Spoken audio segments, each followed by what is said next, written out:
Hello and welcome to another episode of Earth911's Sustainability in Your Ear. I'm Mitch Ratcliffe, and once again, we're back with another innovator interview. We recently learned about a new housing concept called an agrihood, and the first one of these in the United States is at Olivette Riverside Community and Farm, which is about 7 miles outside Asheville, North Carolina.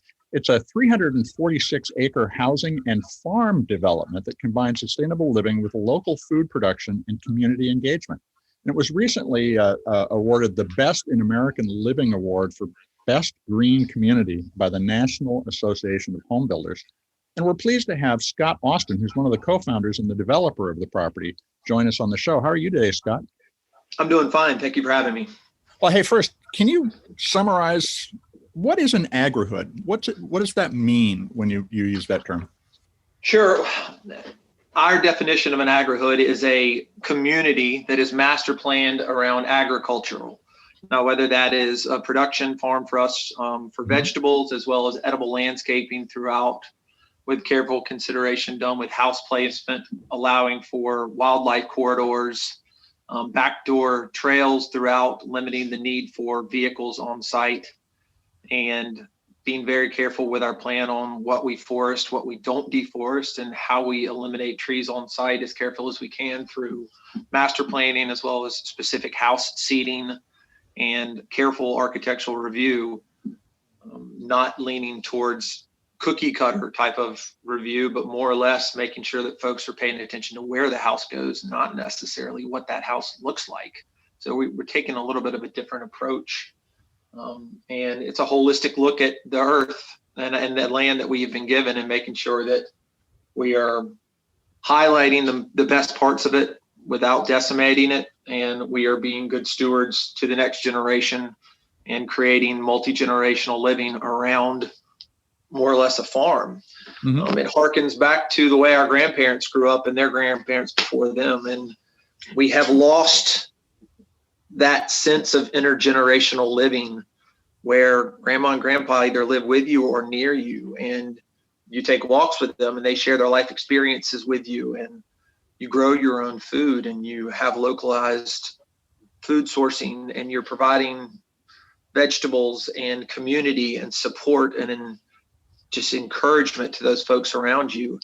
And we have never, has there ever been a more evident time of disconnection amongst individuals from their neighbors. And the old adage of do fences make good neighbors, I would say not in the slightest. And we need to find out better ways to find privacy rather than fences, and better ways to buy food and share experiences and learn to reconnect with not just our neighbors, but also our grandparents and our children, and find better ways to talk about what we're doing as we move forward. So that's our version of an agrihood. So a couple of interesting things. So you have a shared bike program, another way of reducing the load on the environment to help people get around. Roughly, sure. How many people live in the community, or could live in the community, I guess is the best way to put it? Well, we're master planned for roughly 378 dwellings. And that's a mixture of school and townhomes and single family dwellings. When we first purchased the property, the idea was to keep everything on septic. The problem with septic is multiple fold. Is you have to more or less come in and clear cut an area in your backyard in order to get a septic area down. Mm-hmm. And now you've cut the trees down, you have less erosion control measures in place, you have more runoff. And particularly where we are located with a little over 1.5 miles of frontage on the French Broad River in Asheville, North Carolina. And we are bordered on one side by Lee Creek and the far side by Newfound. So we literally are on 3 sides with water. We are virtually a peninsula. And the idea of clear cutting and giving people septic, and then you have septic fails, you have runoff. Mm-hmm. So really the first thing we did was said, hey, the smart thing to do here would to be able to bring a municipality sewer here so we could eliminate the need to do that. And so that's where we really are. And I kind of lost track of your question, to be perfectly honest with you, and I got off on a tirade. Yeah. But you're offering shared bike services. You've got some lending libraries. You have a plan to build a school, which is designed to teach around integration with nature. So you're thinking holistically about creating an environment that is light on the land. The other element of this is the relationship with the farm itself. You use the phrase on your site of gardens over golf courses, which is, I love that idea because there are too many golf course homes in the world. But does that mean that you've sort of combined the notion of a community-supported agriculture program, or CSA, with a housing development? Yes. So right now we have enough production. So for those that don't know, CSA is community-supported agriculture, which is a way to front load the farm from operational costs. Mm-hmm. Your seeds, your farm management, your labor, the majority of your costs for a farm go into the front end of that. For us, it's deer fencing. It's making sure that we are practicing organic methods throughout every step of our farm, from the planting to cultivation to harvesting to literally getting it in folks' hands. And for us to use the farm as the water cooler of the community, if you will, of mm-hmm. that hub, that center. This is where people go to share stories. It's where they go to pick up their food and share recipes. It's where they meet their neighbors and they meet the kids of their neighbors.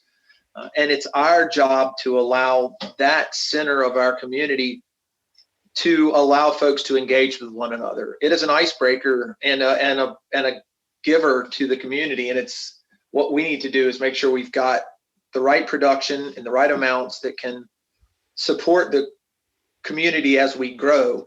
Because a CSA for a farm our size, you asked the question, how many do we have now? I think we have 29 full-time houses today, mm-hmm. with an average of 2.5 people living in those houses right now.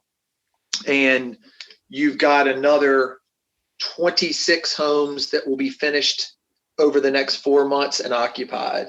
We've sold 69 as of today, and we are picking it apart in what we consider to be a Hamlet style development, which again goes back to how they lived in Europe, how you would develop along a countryside and you wouldn't necessarily pick a spot and grow out and out and out and out. It's more like a stem of a rose where you've got a spine and then you have a petal to the right and a petal to the left and a petal to the left and a petal to the right. Mm-hmm. So you mentioned light on the land.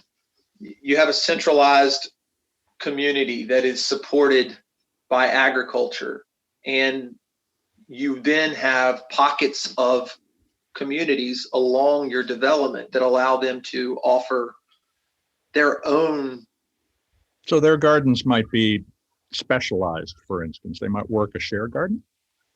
Yeah, so we actually have small shared gardens throughout the community as well. So one of the things we did right out of the bat was realize that an HOA supported farm is very difficult to maintain, especially right out of the gate, because farming is difficult. It's challenging. It is dynamic, and it is not a massively profitable deal.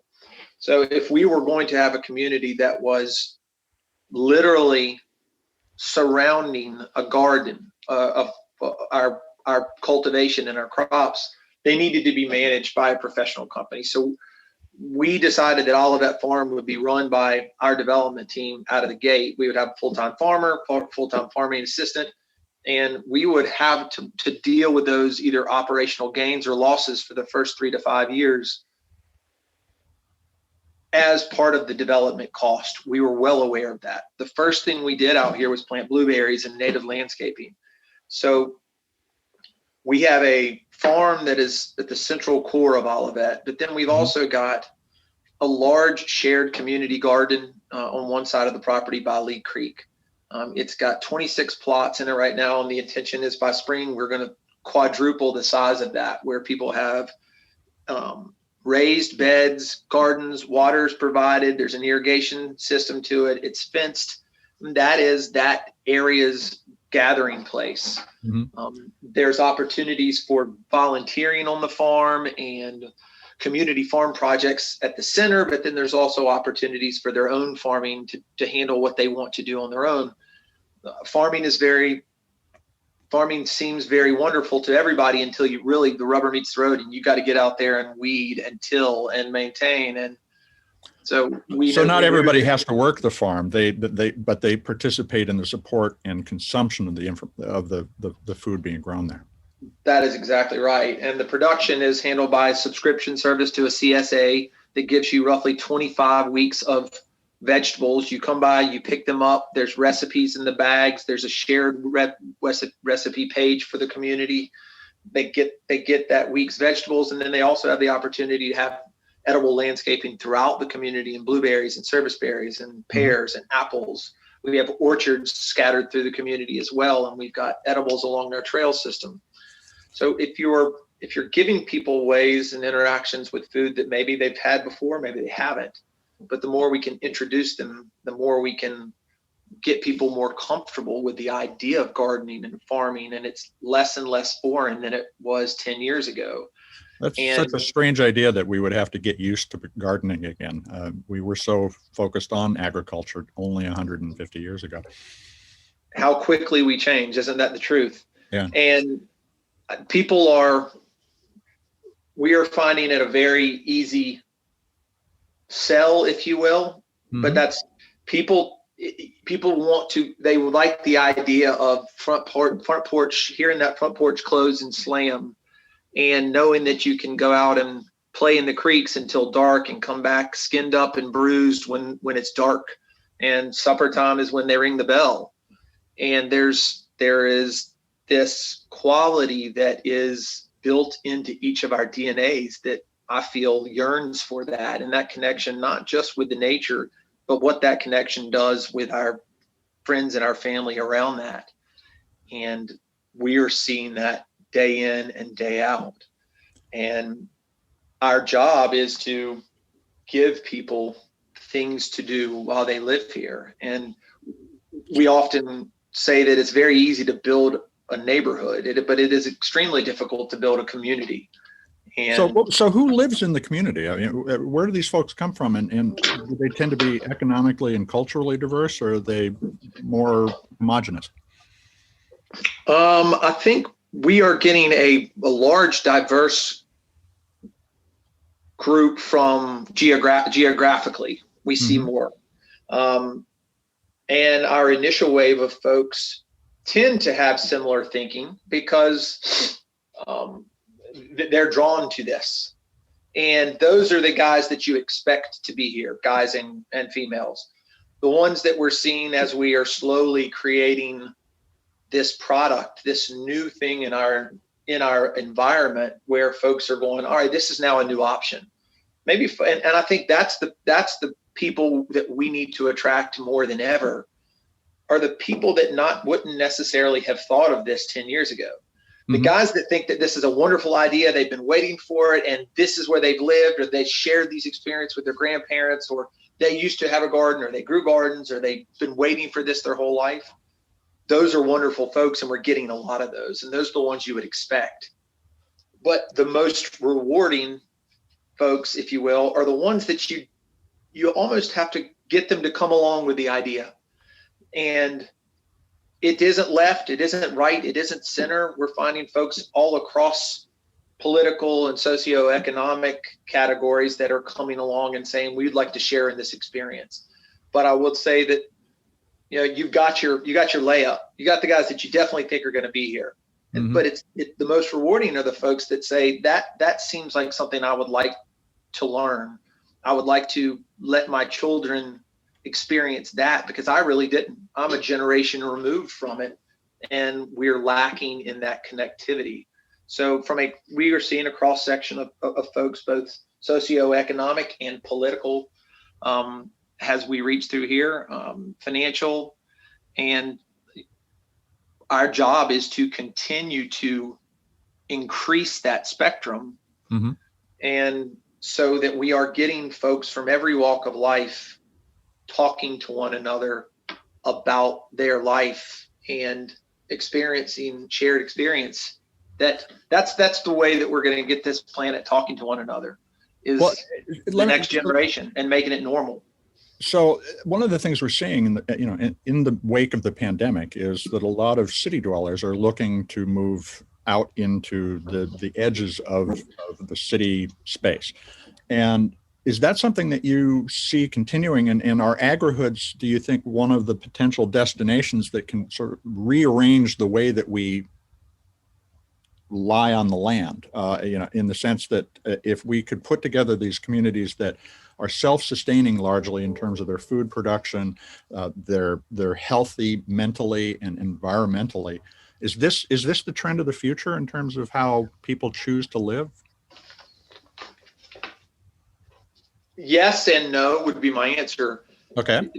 Look, if we can't prove that this is a successful and financially rewarding business model, then it just doesn't work. And if we can't get folks, it's just like solar energy or electric vehicles. If we can't get the large corporations to realize that it is more profitable to do solar or renewable energy or clean energy or coming up with a different way to do business, then it is extremely difficult to change people's ideas and conceptions. But when we can go out there as Olivette, you mentioned early in the segment that we were one of the first people in the United States doing this. And I would, as much as I would love to take that credit, there are quite a few throughout the United States that are doing a very good job of this. And I would suggest everybody research them. Grow Bainbridge out west, Serenbe in Georgia. We've talked to Serenbe before on the show, in fact. Yeah, and these folks, if we can prove to the world that a electric vehicle is cheaper to manufacture, it is long-term cheaper to own, it's better in the environment, and there's profitability for these folks to do it, we are the electric vehicle of the real estate industry right now. We have to prove to folks that this model works. So you can get these large corporations that have been in the business of taking down big tracts, clear cutting them, doing their business and moving on, that there's a better way to do it. And by the way, that better way is profitable. You make a really important point. The notion that they do it and move on, it's kind of, set and forget. What you're talking about is staying engaged in nature, in community, and that longer term engagement is also a profitable thing to do, both financially and socially. Would that be a good way to characterize? 100%. We have gotten very limited pushback for things that we are trying to accomplish out here. And for something our size, with our proximity to water, it's because originally we got the folks that are our neighbors and that were forward thinkers and market makers within the community and mayors and city councilmen and the neighborhoods that surround us. This was not hidden. This was not forced down anybody's throat. This was not a backdoor deal. This was, we've got an idea for something that we think will be good in the world and that we'd like to pursue it. And this is our idea. And we had a charrette, just a glorified way of a big 2-day brainstorming session on what we intend to do, and offering folks somewhat of a crayon in that process that didn't have any vested risk in the project, but certainly were folks in the community that were going to be affected by what we did. Now, like what kind of role participants in the community you're talking about? Are your direct neighbors? Did they get a say over some of how the interface between Olivette and their community is? Yeah, to a certain extent. And I think certain folks would argue they didn't get enough, and certain would say that they got more than they ever expected. Sure. But our job, when you put together a round table of folks, and I want to say this was October 14th was when we bought this in 2014. Then by, I think, January, we were holding the charrette. And the idea was we had everybody from the folks that are in charge of keeping the French Broad River clean were involved, to the council members within the town of Woodfin, where our property is, to certain neighborhoods that are surrounding us, artist folks in Asheville, what we could do to potentially bring an artist piece to this. So we tried to offer folks somewhat of input, and where we could incorporate those things, it only made sense because these are the guys that are going to be helping us along the way, that we're going to be bringing the artist community, and whether we bring a small restaurant and more of a center city area that's got more heat, more folks right there. We want to make sure that when we go to this, that our master plan was something for everybody, and that you don't have this sense of these guys came in here and they're doing this and we didn't know anything about it. And so I would be the first to say that sometimes you have to do what's best for everybody versus individual, but those were the decisions we had to make. But I think if you were to look at how we went about developing all of that, it was strategic, and it was with community and the leaders of the area, trying to give them a say in what we were doing. So we weren't fighting an uphill battle, firstly, but also it just makes for a better project. Some certain times there's a bit of, you're very myopic when you get into an idea and you've got an idea what you want to do. When somebody comes and offers you different ideas, if you're smart, you'll listen to them. And so I understand that you have a geothermal energy source too. And is that one of the keys to the community sustainability? And if that's the case, should other communities thinking about applying your model also be looking at integrating solar or wind if they don't have a geothermal source? Absolutely. And from a geothermal perspective, the way that houses are built at Olivette, and there was LEED and green and Energy Star and certain classifications and awards that folks could get for building in specific ways. And we looked at it and said, all right, there were certain things from each one of these categories that made sense. But we often found that everything from any category didn't make sense all the time. So we often found that in order for folks to get LEED certified or green certified, or adding, obviously Energy Star is, I wouldn't call it passe, but it's almost just a natural thing. It's well established. Very much so. But we said, this doesn't make sense. Guys are paying money to get this certification when it's great, but they had to do 10 things that didn't make sense to get there. So we looked at it and said, home energy rating system, which is a blow door. It makes sure that your building is built tight. You've got a great envelope. It is circulating air properly. You're turning over that air enough times throughout the day to allow for a good quality of airspace inside. You are energy efficient across the board, and you're using different areas in which to get that HERS score down below 55. And we are seeing that the appraisals are now starting to follow suit with what we think is the right way forward, which is a designation on the uniformed appraisal report that says, what does this house rate from an energy perspective? And that's thermal gain and loss and your tightness and how much energy you're using to heat that space and how long it's taking and how quickly you're doing and how much effective you are using what you've been given. And for us, it is solar. We're making sure things that are, if this person doesn't feel like he's going to do solar yet, making sure it gets pre-wired well, and not that it's difficult to do after the fact. Making sure that the geothermal is a requirement within all of that you may not have anything but geothermal right now. Okay. You were required to heat and cool your house using geothermal because you are taking the delta between your ambient temperature and what you are running, we'll call it 72 degrees, is very nominal. You're having to go, if you're trying to go from 62 to 72, that's 10 degrees. If you're trying to go from 82 to 72, it's 10 degrees. It doesn't cost much. There isn't a lot of energy required to create that. Whereas traditional, you're having to take outside air temperatures that could be in the 30s, 20s, 15s and trying to get them up to 72. Obviously, the amount of energy that it takes to make that delta jump is different than ambient temperature to that. So we saw a very smart way to get that HERS score down immediately. And that was by forcing that to be something that you did here at Olivette. If you don't like it, if it isn't something that you think would make sense for yourself, there are lots of other places in the world you can live. Right. And we will not be the best fit for everybody. and we realize that. But we sure are trying to do our best for the folks that do want to live here. How can people find out more about living at Olivette? Well, you can certainly find us on the web at www.olivettenc.com, and that's OLIVETTENC.com.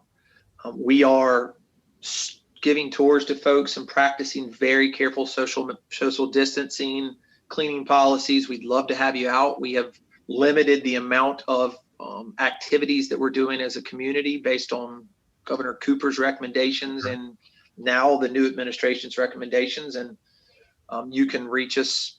We've got contact information, and we would love to just share with anybody what we're doing, how we're doing it. The other thing we're trying to accomplish is we are more of an open source type of development. And what we mean by that is I would love to pick the brain of folks that have gone before us and to learn, hey, what did you do well? What did you do poorly? What mistakes did you make you wouldn't make again? And if we can offer what I will call sage advice, if that's what it is, maybe it's just, hey, don't be as dumb as we were on the front side. Scott Austin, co-founder of Olivette. I want to thank you for taking time with us to talk about the Olivette Riverside Community and Farm near Asheville, North Carolina. We hope to hear from you again. Well, we really appreciate you guys doing this and putting this out there in the world and helping us share what we're doing. And anytime we can be on or we can be helpful, please let us know. We appreciate it. Well, folks, that was Scott Austin of the Olivette Riverside Community and Farm. And check it out at www.olivettenc.com. We'll be back with another innovator interview soon. This is Earth911's Sustainability in Your Ear, and I'm Mitch Ratcliffe. Hey, take care of yourself, take care of one another, and let's all take care of the planet. We'll talk soon.